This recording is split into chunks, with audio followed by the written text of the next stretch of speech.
We made this. Welcome to the Starlight Ballroom. Hey!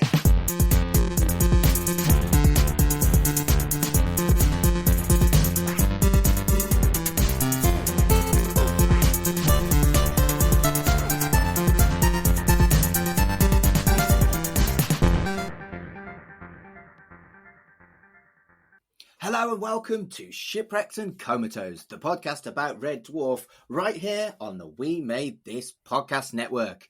We are deep into our specials between Series 4 and Series 5, and we are doing something even crazier than usual. We are doing 7 episodes in 7 days.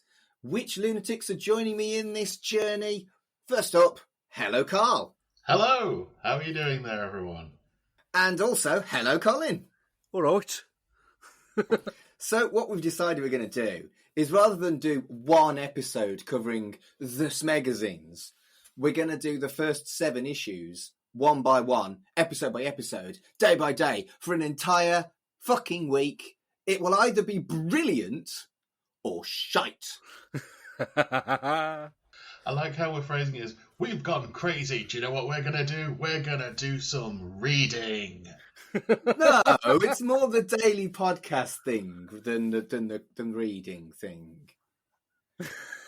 That we're recording over a matter of months. Shush! Don't fucking open the fourth wall or whatever the fuck it is. Don't ruin the magic. Don't ruin the magic. Thank you. Don't ruin the magic. Rude, Colin. Bad start. So we're going to have a brief chat before we talk about issue 1, about the Smegazines in general, which probably should have been the only episode we did, to be fair. But fuck it. So the Smegazines started in March 1992. It was February 1992. Magazines are always dated the month after they come out. Yeah. As if anyone was going to fucking check that. No, it's important. It's particularly important for my Red Dwarf origin story. Okay, fine. The first magazine was dated March 1992, but apparently it came out in February. I look like a right bellend, Colin. You do anyway. It's fine. They're used to that. Oh, good point, well made. So, yeah, it was released at the pricely sum of £1.50. And, I mean, you'd struggle to get a pot noodle for £1.50 these days. I don't even think the Beano is £1.50 or less these days. Oh, No? Yeah, you're right. No, it's much more than £1.50. I think it was a lot more expensive than the Beano at the time, because I was a regular Beano reader back then. And I think the Beano was 45p at that point. Yeah, I grew up in a newsagent's, and that's where my first experience of this magazine was. And yeah, at the time it actually seemed expensive in comparison to, because it looked like a comic. Yeah. So it did seem expensive in comparison to some of the others. So what I'm actually going to do is I'm actually going to look at a little inflation converter, and see how much that would be now. Good plan. £3.17.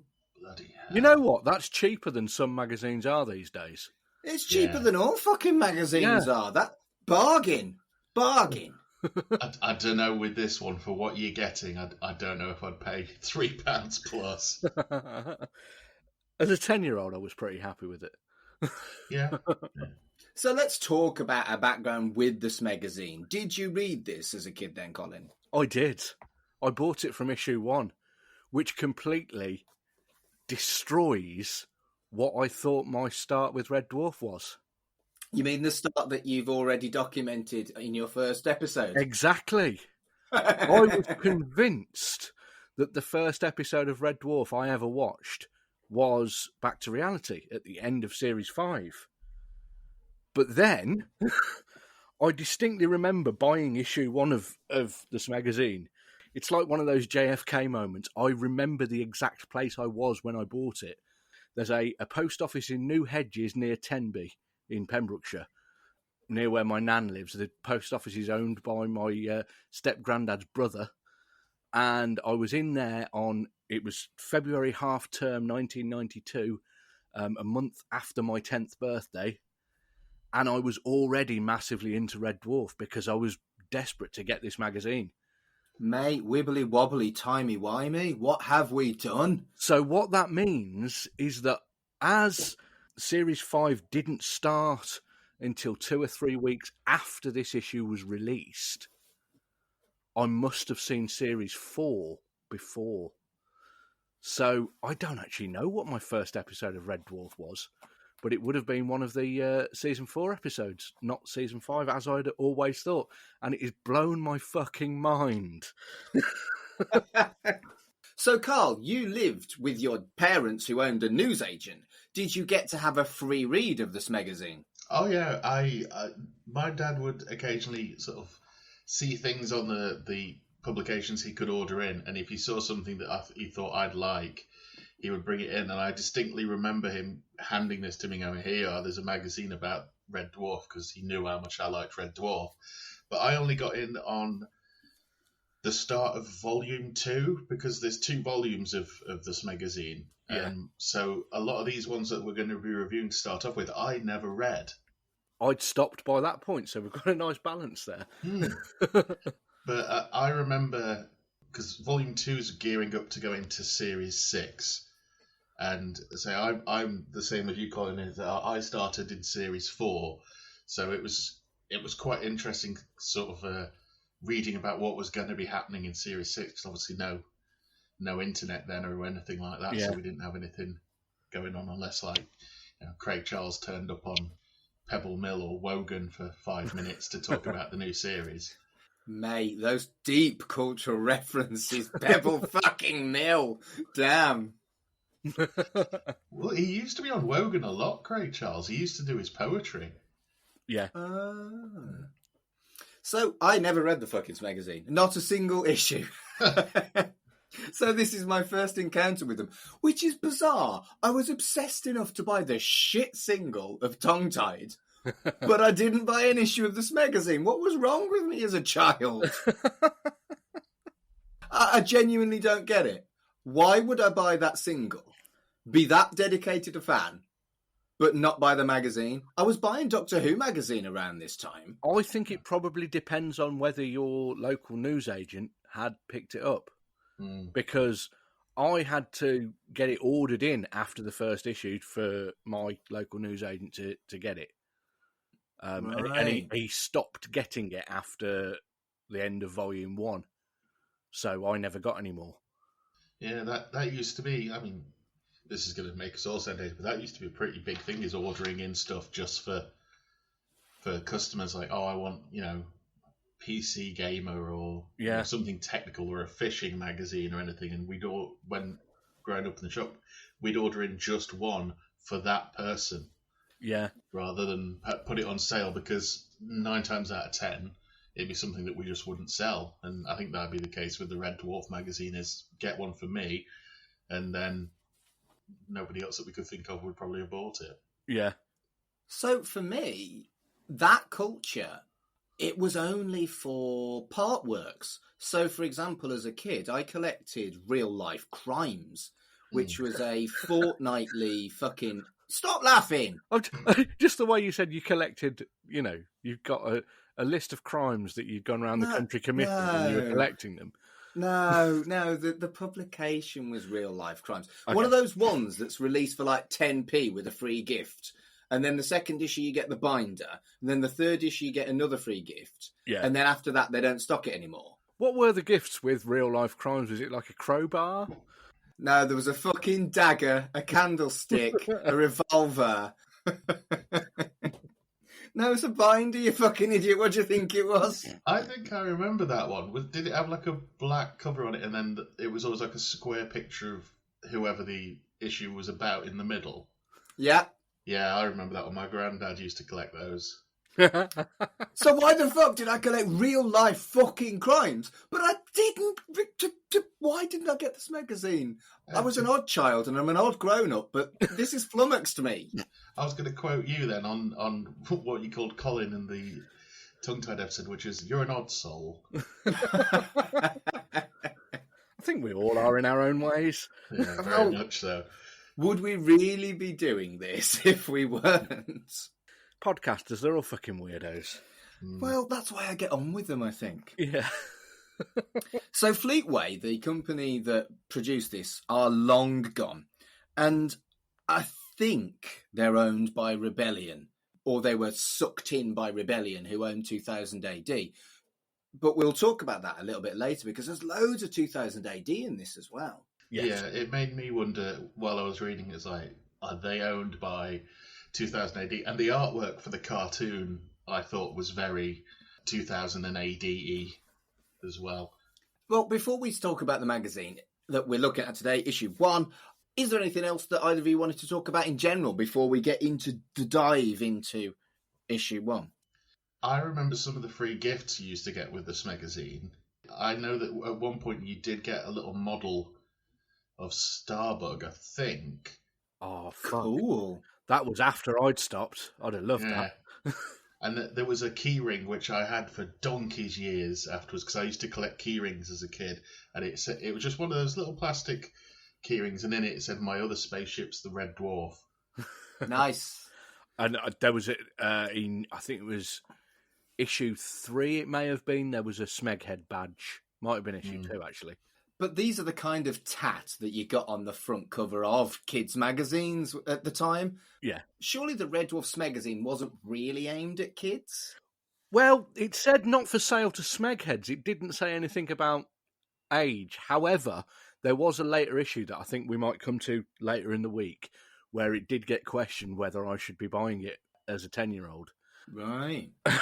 I think in this first one, and I think we're going to probably mention this as we go along, this first issue, I think, is trying to find its level, because there's elements in it which are, for the fans, which it's presuming are in their teens and above, and then there's bits of it which I think are just aimed at get the kids in, if you know what I mean. And I think it takes a while. Like, I don't remember when I read it back in the day feeling like this was aimed at me as a kid, but more as a fan.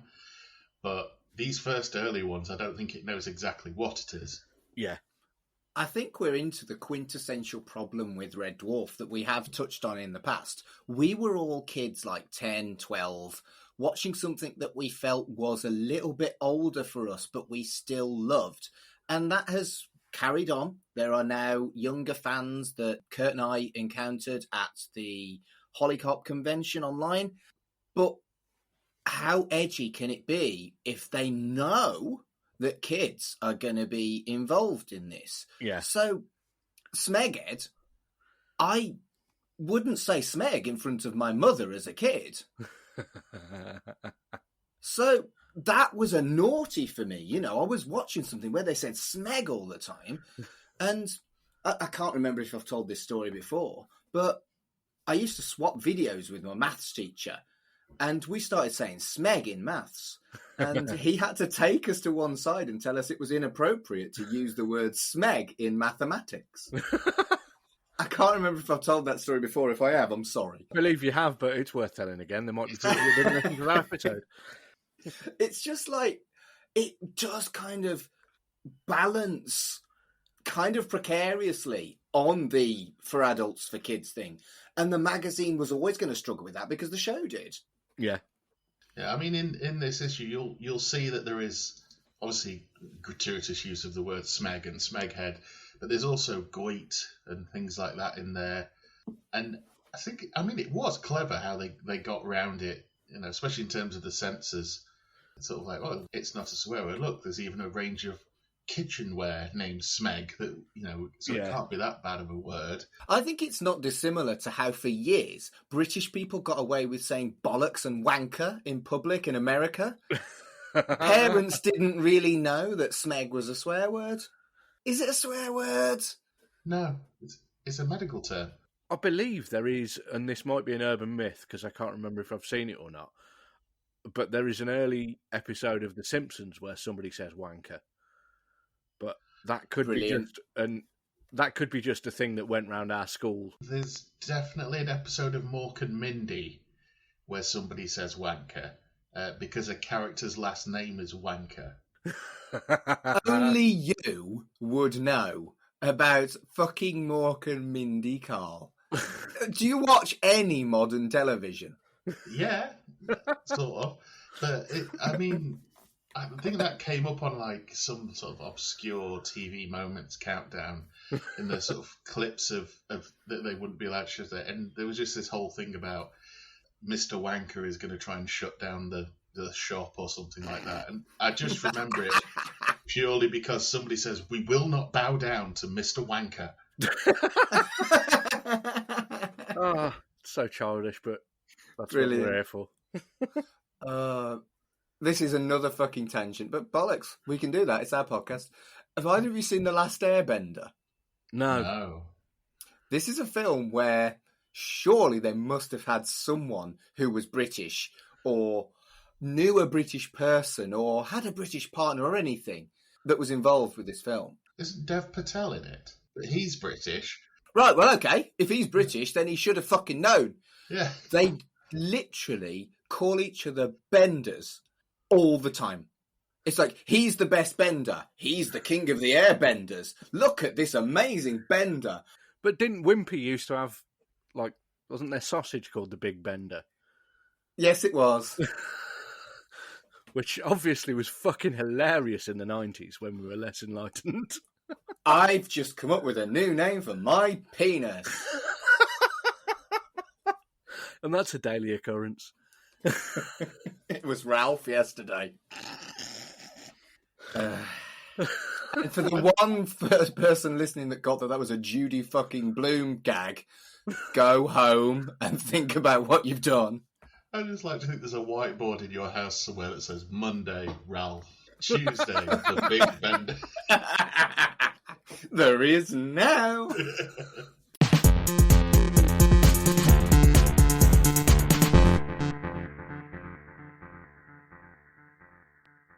So, shall we talk about issue 1 of the Red Dwarf Smegazine? Although it was actually called the Red Dwarf Magazine for, I think it was 2 issues. Yes. The front cover is very cool. There is some very nice artwork by John Rushby, and it does indeed say, not for sale to Smegheads. It's got the boys in Starbug, with a very sad Crichton driving. Lister has a lager, Cat's in his classic white tiger jacket, and Rimmer is looking a bit vacant. Cat doesn't look very happy either, does he? No. But I still think it's ace, this artwork. Yeah, I think from the source that we've got it from, I don't know if you've had this, but on mine there seemed to be a bit of a weird effect on all of the artwork, like a paint effect. I don't know if you two had that as well. Probably, it's the same version, I think.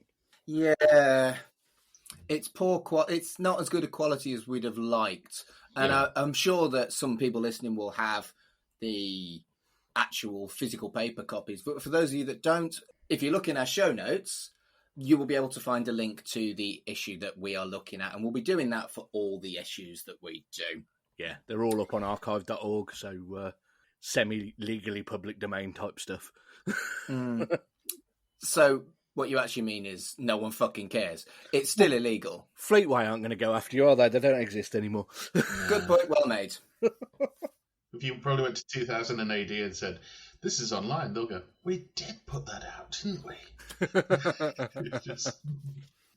But the thing that I noticed was that there's literally nothing advertising what's inside the issue. It's just got the title and it's got some artwork. Normally, a magazine will say, interview with Bob, article on this, and things like that. But there's none of that on the first issue.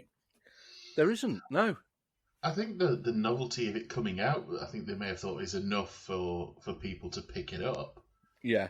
You know, if I saw this, I'd think it was a comic all the way through. Yeah. Yeah, it does perhaps give that impression, yeah. It reminds me a little bit of, there was a one-off comic relief comic that came out the year before, which I had. And it was a similar kind of thing. Definitely way too rude in parts for at that point, 9-year-old to be reading.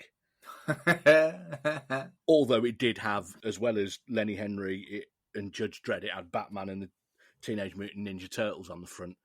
So, Bloody hell, that's yeah. impressive licensing. It was published by Fleetway, so they may have got the slight bit more licensing power. Still, that's pretty impressive. Yeah. Yeah, I mean, looking at because I've got it up in front of me as we're talking here. When we get into it, the team's only 6 people. Yeah. And that to me is just like this. Well, 7 people, including 2 artists and 5 actual staff. So that is not many people to be putting a magazine together. Yeah. And it's part of me feels like, because when I first read this, it almost felt like it had an element of a fanzine about it. Yes. This first issue in particular feels like a fanzine, I agree. In fact, looking at that intro page that you're looking at, there's no contents. And that seems amateurish to me. Yeah. Almost as if they hadn't quite decided what they were doing with it when they made that page. I mean, I remember that photo really well because there was like a companion book released for Red Dwarf a long time. I say it was like one of the A4 sort of hardback plasticky sort of like coffee table books, and that was the front cover. So I remember that really, really well. Carl, was that the Red Dwarf program guide? Yes, I think that'll be what it was. Yeah, That was written by Steve Lyons and Chris Howarth, who wrote really the Red Dwarf Smegazine. Same authors. nice. Huh. I smell another special. Although it may be really scarce. We struggled to find a copy of the RPG. Really struggled. Yeah. And I think you'd be paying quite a lot if you wanted paper copies of this magazine as well. Yeah, I think they're about 10, 15 quid each, which is distinctly more than I usually have to spend on old copies of Kerrang for free with this month's issue and stuff like that. Yeah. I mean, it got to the point. I think I shared it with you gents that there was somebody on Reddit who was making their own prints of it because they didn't want to pay all that much more. They probably had these files that we're looking at now, and they made their own. I think they were like half-sized prints of it, and I was like, that's pretty cool. That they weren't selling them; it was just for their own personal collection. Yeah, that's cool though. So the first thing that we see is the comic strip, which is 15 pages, making it over a third of the entire magazine. Yep. And it quite lazily just retells the end, and it actually uses the script. It's near enough word for word, isn't it? There are a few differences in... They've taken a bit of liberty with the artwork to do things that they wouldn't have been able to do in the budget for the sets and things like that. Yes, which I liked. Yeah.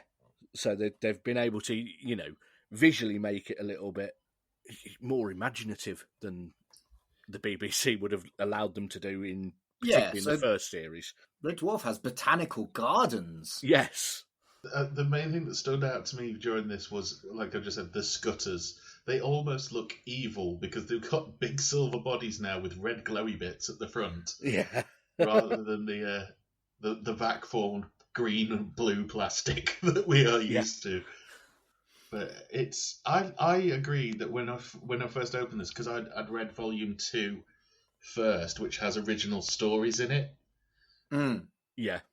And which don't take up the whole of... I think the volume 2, the actual magazine's thicker in volume, so it's a fairly lengthy story, but it doesn't take up like a third of the book.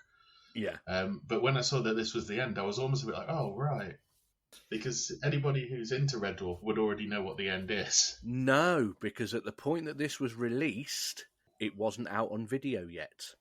That's a good thought. That does make a difference, Colin. Well thought. Yeah, good point. Because in one of the issues, I think it's in the next issue or issue 3, they're talking about Series 2 or Series 3 being released on video. And Series 1 was about 6 months to a year after that, I think. Oh, another thing I noticed in this is something now that you wouldn't get these days, or probably even a couple of years after this, is it shows Lister smoking. A lot, yes. Yeah, it does. But I think that's similarly reflected in the show as well, that they will have had to have stopped Lister smoking as the series went along. Yeah. Also, you've got the plot point of Is that a cigarette you're smoking, Lister? No, it's a chicken. I think you pronounced chicken wrong. Yeah, all right. Chicken. That's cultural appropriation, though. Is it? I'm not from Liverpool, so I can't do that. I live in Manchester. I'm near enough to Liverpool. But one thing I did do is a line that I will have watched 100 times on the show and never thought about it. Rimmer calls Todd Hunter a lig, L-I-G. And I'd never clocked it on the show until this point, but I actually looked up what it means because I didn't know. And it means a sponger or a freeloader. Tends to be related to people who are into music, fashion, and media. Yeah, a lig is somebody that's like going, trying to blag their way backstage and hang out with the bands and stuff like that. I've heard people called you're ligging and that kind of thing. You see, I hadn't heard that. Yeah, I remember in the 90s that I think it was the drummer from Dodgy used to get this big reputation of he would turn up at anywhere as long as he could get in. Yeah, for Matt free. Priest. Yeah. Right. And I remember hearing the term leg for that, yeah. Right, okay.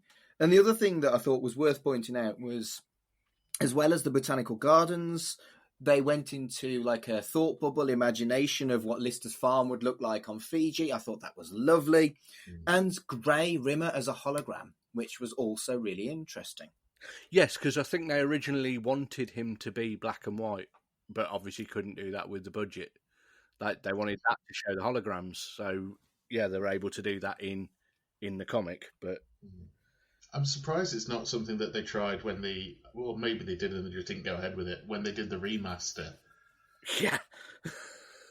Yeah, good point. That wonderful, wonderful remaster that we love so much. Love the remaster. So the next article is The Beginner's Guide to Red Dwarf. And there's a picture of the boys on Starbug. The one that's actually on our Twitter banner, if anyone is paying attention. And it's told from the perspective of Lister as the main character and gives us a summary of the characters. Yes. This is one of the really fanzine type bits.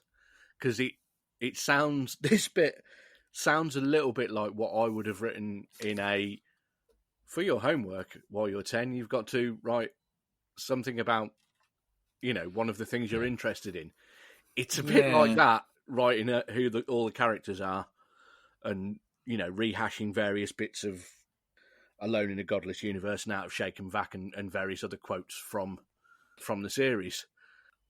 But, like we said, it's the first issue. They hadn't worked out where they were going with it. And I suppose for some people, I can't imagine there'd be many people that had never watched the show that bought the magazine, but you may have got somebody that just saw it on a magazine rack and thought, oh, that looks like science fiction, I'll buy that.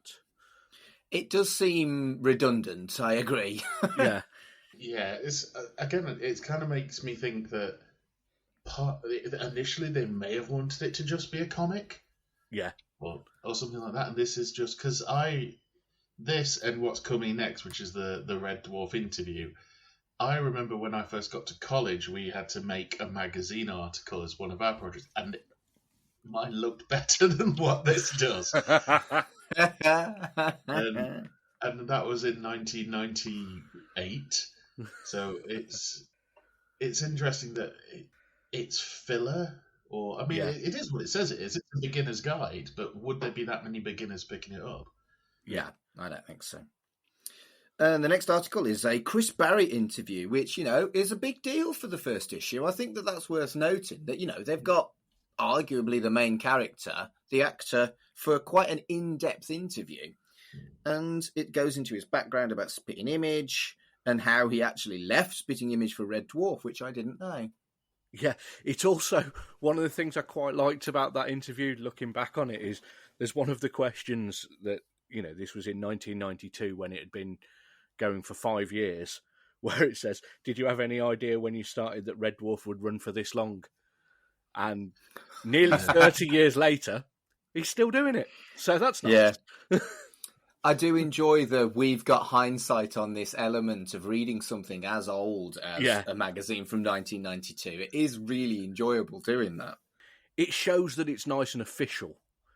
they've got Yeah. the backing of everybody involved, with the fact that they've got Chris Barry being interviewed, and then in later issues, they've got other members of the cast and crew being interviewed in them, and that's good. That gave it that puts it a level above a fanzine. Yes, true. Yeah, the bit that I think's a bit telling is when they ask him, "Does it concern you at all that you seem to be getting all these unlikable characters?" But he's talking about Britus as well. And he's Yes. like, "Oh, I don't mind. Maybe we'll see how it goes." And then he ends up leaving because he essentially has what gets referred to as git overload. The other thing I liked in this article is that some witty fucker has shouted at him in the street, "Where's your H?" Which, just really. Oh, it reminds me of, I think, it was not that long ago, Robin Williams. They asked him about winning his Oscar. And he said, "Oh, do people look at you differently?" He went, "Yeah, for about 2 days, people were like, well done." And then on the third day, it was like, "Hey, Mork." Second mention in as many minutes, nearly. Oh, yes. Yeah. Are you going to be starting your Mork and Mindy podcast soon, Carl? I'm trying to sneak it in, yeah. Good. Stealth pilot. The Nanu cast. Oh, stop it. Next up is Holly's Amazing Facts, which I actually really liked. It was like you were having a conversation with Holly, and she talks about computers, solar systems, astronauts, black holes, and Kevin Keegan. And again, Kevin Keegan gag, love it. I was thinking about this, how at the time, this is all just part of the world building for me. I didn't really think about who wrote things when I was 10. And the fact that all these bits are written by Steve Lyons and Chris Howarth and not written by Rob Grant and Doug Naylor, yet it's still part of the character just as much for me, because they're writing in the style that Rob Grant and Doug Naylor were writing in so well that it's seamless. I think as a kid, I'd have probably assumed it was Hattie Hayridge writing it. Yeah. Yeah. Or it was just Holly. But I'd looked into a bit of what Steve Lyons and Chris Howarth had done, and other than writing the various different... They wrote the Red Dwarf program guide that we mentioned earlier, but Steve Lyons has done a lot of the Big Finish stuff for Doctor Who and stuff like that. I actually knew that because I've listened to quite a lot of Steve Lyons stuff. In fact, his Colin Baker stuff is sublime. Yeah, so I think he's really talented in writing in the style of another writer and adding to that world. I've probably met him and not realised, because Cool. Where I work, it's like we have the Big Finish Day, the convention. Ah, And we have cool. that one over a day. And we normally, the way that we get told is like, you'll normally get a doctor. So we'll someone will, like Sylvester McCoy has just rocked up a couple of times and we didn't know he was coming. I bet I've met Steve, and there's normally like booksellers who sell, what's the best way of putting it, non-canon books. Yeah. Almost like fan books, but published. And there's loads of stuff going on and everything like that. And we do Hooverville, which is like a big European Doctor Who convention as well. So I've probably run into Steve Lyons and told him where something was and just didn't know who he is. But this did lead me down a sort of bit of a thought tangent of how there are the Smegazines and the various other books all added to it for me. So I wanted to look into who wrote some of the other things. So Paul Alexander wrote the Space Corps Survival Manual and the log from 1996, which are all in a really similar way. He actually later on, from Series 7 onwards, started co-writing some of the episodes. So he sort of got promoted to the books when Rob Grant and Doug Naylor split up. And other than that, he's most well known for writing S Club Seeing Double. I was waiting for you Nice. to say that. Yeah, I remember looking him up to see what he'd written, and that came up. Yeah. Nice. Good. But he didn't write any of this magazine, so that was a bit of a tangent. As far as I know, that I've got to yet, anyway. Thinking about it, Red Dwarf would be great for Big Finish. It would. I've already said this a lot. Please, Big Finish, I'm sure people from Big Finish are listening to our little podcast. Make fucking Red Dwarf, please. That what you need to do next time you have the Big Finish Day convention thingy, Carl, is sort of stand behind important-looking people going, do a Red Dwarf one. Yeah. Do it. Because I did that years ago. We've already mentioned Dodgy earlier. I saw all three of them in the room together when they... in a room, Dodgy. That was one of their songs. I went to see the drummer was in a band called Mass, who were brilliant, and I went to see him at the Jug of Ale in Birmingham, and the other two members of Dodgy had come along to watch, and it was the first time they'd all been in a room together since Dodgy had split up, and I was standing behind them going, reform, and they did. So that's down to me. So now it's your chance to do that, Carl. You need to do that with Big Finish. I mean, it's definitely something, especially seeing as we stand at the moment, things are a bit up in the air as what's going on. Yeah. And we were talking on one of the other episodes how everyone is getting a bit older, but everyone's voice is still the same. Yeah. Mm. Big Finish could be the way forward, definitely. Get it done. Next up is our first ad, which was an advert for the complete Judge Dredd. Other ads in the issue were for Superman and Batman and a Red Dwarf t-shirt mail order. Yeah, £8. Yeah. Does it have I forgot if it has the famous wait 28 days for delivery. I think it does. Yeah. So, going back to the inflation calculator, £8 is only about £12.50. So Yeah. bargain. Still a bargain, yeah. Massive bargain. I would totally buy a Red Dwarf t-shirt for £12.50. I did. I had the Better Than Life shirt, which I had ordered from either this one or the next issue. Was that the book cover? Yeah. Yeah, with the guy on the feet. Lilo feet first. Yeah. I must admit, when I saw it, I was like, oh, the complete Judge Dredd. I wonder if that's still available. I actually own that. Do you? Yeah. I used to read when I was working in a bar, and I used to do early morning delivery. So I used to be there from 6 a.m. and we were directly opposite a newsagent. So as soon as the newsagent opened on that day, it would be the day that 2000 AD came out. So I'd buy it every week. And I might need to get back into that actually. I've just noticed that on the order form for the T-shirts, they've spelt Crichton wrong. Oh, there's spelling mistakes all the way through this. It's pretty shocking, actually, for proofreading. I don't think their 5 members of staff could stretch to fucking proofreading. I don't care. I loved it at the time. Yeah. No, I don't care.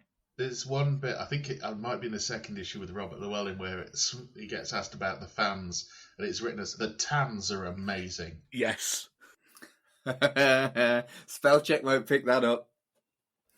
Next up is a Series 5 preview talking about staff changes. There's some show picks. There's a brief synopsis of the episodes. And there's a guest star rumour that, holy shit, I wish it happened. Bryan fucking Blessed. Yep. Yeah. I've met him. Yeah, I've met him, yeah. Oh, I'm so jealous. It sounds like I've perhaps not told you the story about this. Sci-Fi Weekender in Wales a few years ago, he was doing a question and answer thing on the main stage there. And just before he was on, it was a question and answer with Robert Rankin, the author. And Cool. the PA was quite quiet. And we were sitting sort of next to the walkway corridory bit that you'd have to walk down to get to the stage. And Bryan Blessed came in and whispered in a Bryan Blessed really fucking loud way, "Bit quiet, isn't it? Fucking won't be in a minute." I love him. So yeah, I've watched Flash Gordon in the same room as him, so that was awesome. It was probably the same sort of tour he was doing with us, because we host Derby Film Festival at my work, and we had Flash Gordon because must have been the anniversary, and we had Mike Hodges there, and he did a Q&A, and then we had Brian Blessed, and literally the guy who was hosting the Q&A asked him 2 questions, and Yep. Brian Blessed talked for 2 hours, unprompted. Pretty much. I love him so much. I want to be friends with Bryan Blessed. He starts telling stories about growing up with Patrick Stewart. And it's the television series you never knew you wanted. Yeah. them jumping onto trains to get into London to go to acting class. Like Brilliant. a pair of thespian hobos. Amazing. Next up is a pin-up of the cat. And later on, there is a pin-up of Lister and Ace Rimmer. You've got to fill some pages, haven't you? Yes. It did smack of fill the pages with pictures. Yeah. I mean, maybe I'm being unfair, but I would say the only member of the cast that's noticeably attractive is Danny John Jules. I definitely had a Lister poster on my wall, but not because he was attractive, just because I wanted to be him. True, good point. I think a lot of my posters as a kid weren't pretty women that I was pretending I liked. Yeah, no, I some of the postery type pages from the Smegazines, I definitely had some on my wall when I was a kid. I absolutely remember that. Cool. So they were, they worked. They were what you wanted from a magazine. Yeah. Next up is Could You Pilot Red Dwarf? A quiz. And I got excited then it wasn't for the readers. It was like a questionnaire that Holly had given to the crew. And I really struggled with the fonts. They had 4 different fonts for all 4 members of the crew, and they were all basic fucking fonts from fucking Microsoft Word, and one of them was almost illegible. The cat's little handwriting one, yeah. Yeah. There were bits in that I still remember the jokes from it, though, because there's a bit where they have to complete the famous sayings. Yes. And, I've just always found it really funny when it's people in glass houses shouldn't throw, and Lister's answer is up. I like the fact that when it's which historical figure do you most identify with, Crichton says Robbie. Doesn't he, Robbie the robot? Yeah, it was good. And this is another great bit of world building not done by Rob Grant and Doug Naylor that it just didn't occur to me that they hadn't done. So yeah, this is, some of the bits in that quiz have stuck in my head as well as bits from the episodes. Yeah, and that's an experience I never got. Yeah. Cool. Next article is called Fixing Reality, and it's a weird-ass in-character interview with the creator of the Better Than Life game. Yes. And it weirdly, to me at least, felt like an almost legitimate interview about virtual reality. Yeah. My limited knowledge of science that, I don't have anything past GCSE level science, but I do, understand bits of quantum physics and stuff like that. And there are definite bits that seem to make sense. It may be that if you got an actual proper scientist to read it, they would be like, yeah, it's all bollocks. But it certainly sounds like it makes sense. Yeah. The text itself felt a lot darker and more dystopic than the episode, closer to the books, I thought. I've just finished reading Better Than Life again for the first time in 25 years. So I'm in that headspace at the moment, so it fit quite well. But yeah, it's definitely closer to the books. Yeah, the book's timeline is definitely a lot more adult, and this does fit right in with it. I was trying to think initially, like, is that a character we've heard of before in the books or anything like that? And it's not. It's just made up just for the magazine. Yeah, it is. Yeah. And that's quite creative compared to Beginner's Guide to Red Fucking Dwarf. Yeah. Yeah, it's almost like, right, I get the feeling a lot of this stuff has been passed in front of Grant Naylor to okay it. And I think with them being kind of like, I think Doug Naylor was talked about once that he tried to read A Brief History of Time, that they would look at this and go, yeah, that. And they really like, this is almost a thing for them more than for anybody else.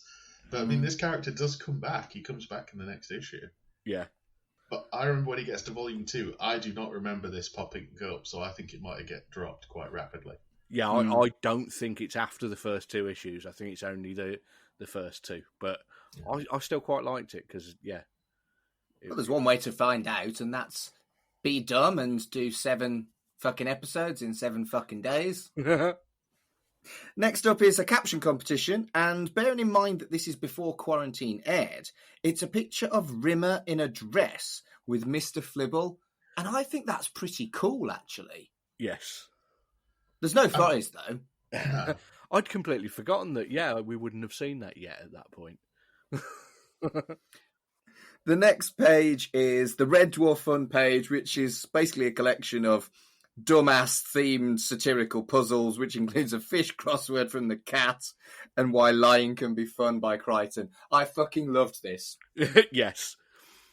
Yeah, I howled with childish laughter at the ridiculous humour of this bollocks. It was wonderful. Yeah, I laughed quite much at the crossword. I actually tried to do the crossword, then I realised that it was all fish. Yes, the clues are across 1 cod, herring, haddock, kipper, it's brilliant. Trout, salmon, samrel. That's like a hybrid of salmon and mackerel. Good. And dinner. I loved it. I've got nothing else to say about it. I just fucking loved it. I found it really funny. It was my kind of humour. Yeah, I like the fact that there's a bit of a nod in there. When Crichton's lying can be fun, you've got the different ones. The answers are things that are in the episode, which is, a small off-duty Czechoslovakian traffic warden. Yeah. The third one is a large collection of Doctor Who fans wearing scarves, dressing as Cybermen, and attending a convention at the University Hall. Savage? Fucking savage? I've seen a few. I don't know if it's been a long-running thing, but because I read Reddit a bit, and I am on a Red Dwarf Reddit. Somebody made a bit of artwork of the TARDIS with a Scudder spray painting Smeghead on the side. Nice. And there is a TARDIS in one episode. I think it's in series 4 actually. There's a little TARDIS hidden when Starbug comes out. You can see a TARDIS. Good grief. Yeah. So I don't know whether it was like a bit friendly. I can't even say friendly competition because I don't think Doctor Who was on the air at this point. Yeah, no, I think it was the years between. Doctor Who finished in the late 80s and the film was in 1995, so you're absolutely right. Doctor Who was not on the air at this point. So it was after Sylvester McCoy had finished. Yep. 1989, but don't quote me on that. Yeah, I used to have the DVD of that on because that was the first one I ever saw. It's got Hale and Pace in it randomly. It does, yeah. They own a shop in the first episode of Survival, which was about cat people from, I think, Mars. Not from the storage decks.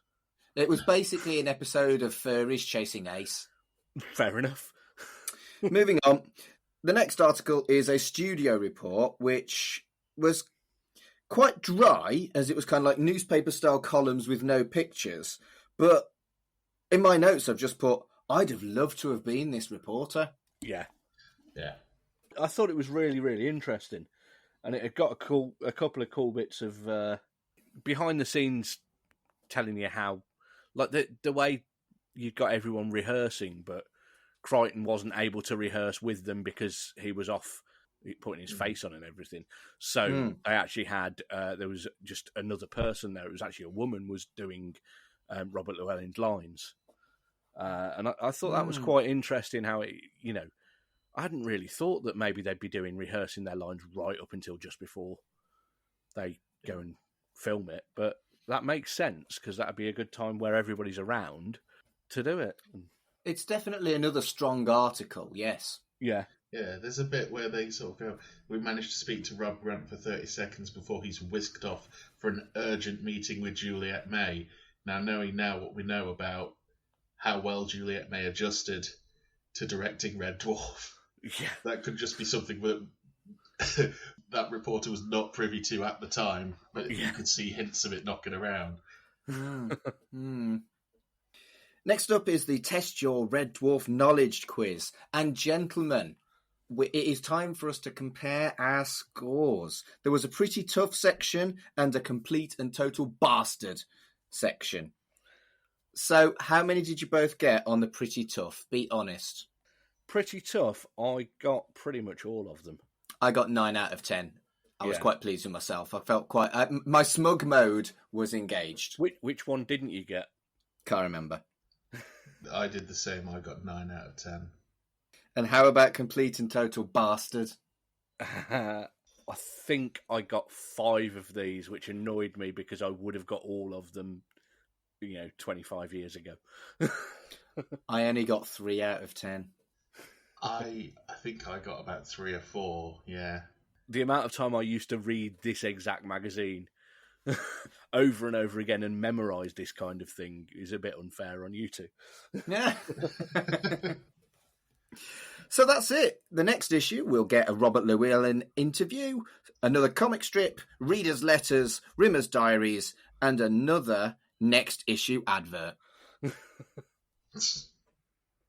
I didn't realise that joke until you just said it. It's a good gag, isn't it? Yeah. I mean, that's why I bought it. That's why I got the next issue, to find out what was in the issue afterwards. Yeah, it's a bit meta, but go for it. Just thinking about it, there's the advert on this page for the T-shirts like we mentioned before, but there's one T-shirt on there that's not mentioned, which I do remember popping up a couple of times, which is the "Let's Get Out There and Twat It." Yes. Yeah. And that shows that they were maybe aiming it for a bit of a younger demographic, that wasn't on there. Yeah, potentially. I remember explicitly being refused that T-shirt by my mother. I had the Better Than Life one that I mentioned before, and I had the Ace Rimmer Smoke Me a Kip, I'll Be Back for Breakfast, with the tour dates on the back, Infinity World Tour. The only one I had of all the T-shirts wouldn't have been available yet, obviously, because it was the Gunman of the Apocalypse one. Yeah. So, for me, I thought that was a quite solid, if a little bit rough around the edges, first issue. What did you two think? It's definitely finding its feet, I think. Yeah. There's stuff there that they're just... It's almost like a work in progress. They're throwing stuff out there to see, like, do you like the stuff about, maybe bollocks quantum physics? Or do you like, do you want to keep it with the comic? Or do you want more backstage information? Do you want us to do more in character stuff? And, I think they're kind of just sort of going from there, really. Because I've seen where it goes to with Volume 2, and it does come on kind of leaps and bounds from this. So, yeah, it's definitely interesting to see how it started, especially, and realising that it's only 6 people is, it's an incredible amount of work for 6 people to do on a monthly basis, yeah. Yeah, I mean, I absolutely loved it at the time. Got loads of nice nostalgia vibes from reading it again. Even more so there's a bit in the next issue that was absolutely, completely, wow, I remember that so much. But I'll get to that tomorrow. I felt there was a real kind of in-the-moment authenticity that was really like a historical piece. It was a really nice experience to kind of almost be teleported back to being there during the time when Red Dwarf 5 was new. And I really kind of liked that. But I guess I got that perhaps because I didn't read them at the time like you did, Colin. Yeah, but also old magazines I find stick in my head as well as, or even better than books and TV and films and stuff like that. With Free With This Month's Issue, my other podcast, which is all about old magazine CDs, I get old issues of Kerrang and old issues of NME and stuff like that. Reading through those, I'll remember adverts and stuff in them. And I'll remember it absolutely vividly from 25, 30 years ago. And I don't know why I can't remember what I came into the fucking room to do, but I can remember a NatWest Bank advert in an issue of Kerrang from, 1998. It's mental. And this gave me the same kind of vibe, but this was earlier. I need to get some old issues of the Beano, because that was I was reading that at about the same sort of time as this. Mm. Let's not do the Beano podcast, though. No. 60 plus years of the Beano. Shit. Yes. So, gents, favourite and least favourite articles? Colin? I think my least favourite is probably the comic. Okay. Because it just, looking back at it now, seems a bit redundant. But at the time, like I said, I wouldn't have known the end yet because it hadn't come out on video yet. Actually, no, least favourite is Beginner's Guide to Red Dwarf, because that's completely redundant. Yeah. And then I think probably my favourite bit would be, I really like the Could You Pilot Red Dwarf? Because I like the way you've got all of the characters reacting as I perceive that they would have done in the show. How about you, Carl?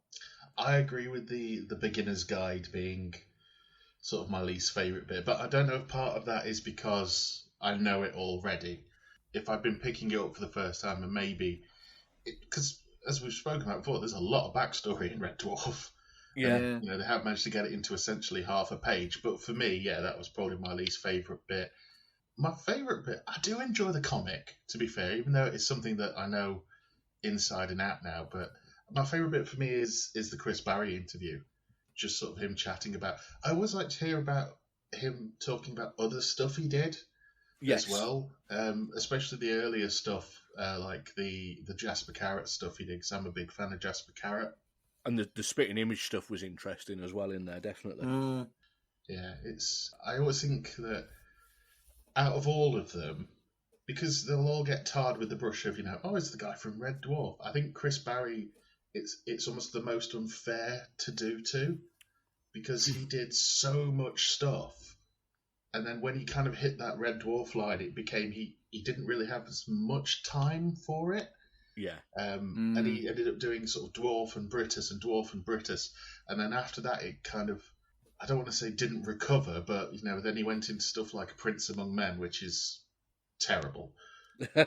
But seeing him pop up in stuff like, it even mentions it here, he pops up in stuff like Filthy Rich and Cat Flap, which I loved.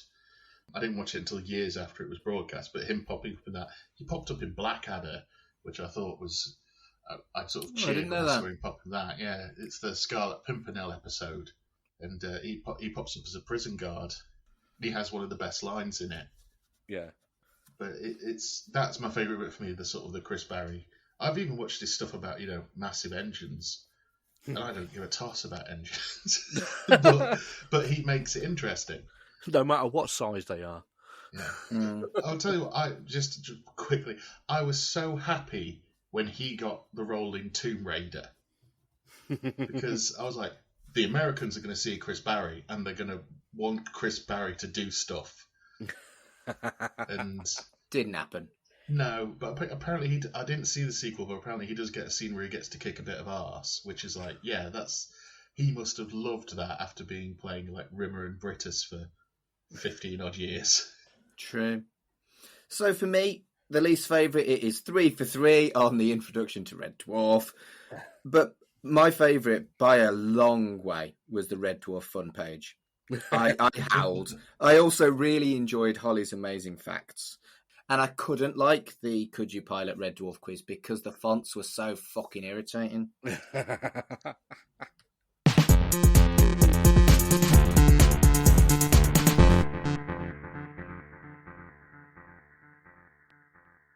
So, before we go, Colin, where can people find you on the internet? You can find me on my other podcast, which is We Dig Music, and free with this month's issue. You can find them by searching for their names in podcast apps. You're listening to a podcast now, so you know how to do that. If you want to find them on Twitter, there's at this month's issue or at We Dig Music PCast, or my Twitter is at Mogwai Fear Satan. And you can find both of the podcasts are also on Instagram and Facebook and, everywhere else. Carl, what about you? Well, I host a couple of different ones. I host Cerebral Jukebox, where I talk about songs that get stuck in people's heads. Obviously, I'm on this one with you. Are we talking about the one that's soon to be coming out, or? Why not? So I'm going to be one of the co-hosts on Did You Ever Watch, which is a new show which I think all of us are going to be on. It's sort of like the Red Dwarf guys are breaking away a little bit and doing some television outside Red Dwarf.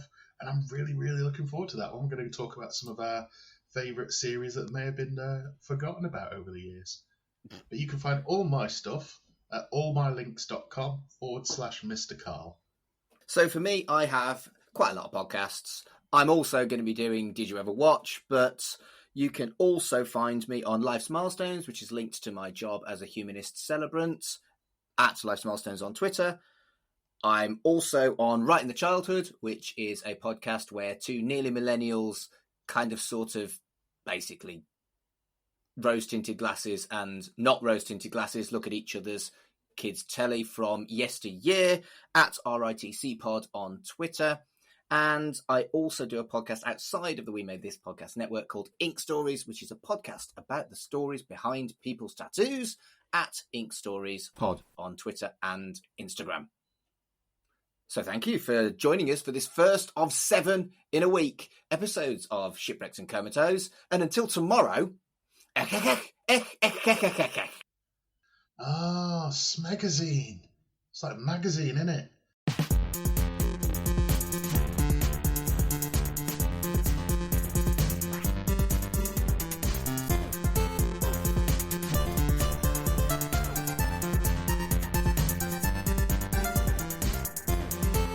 Shipwrecked and Comatose, a Red Dwarf podcast, was created and produced by Mark Adams and Kurt North.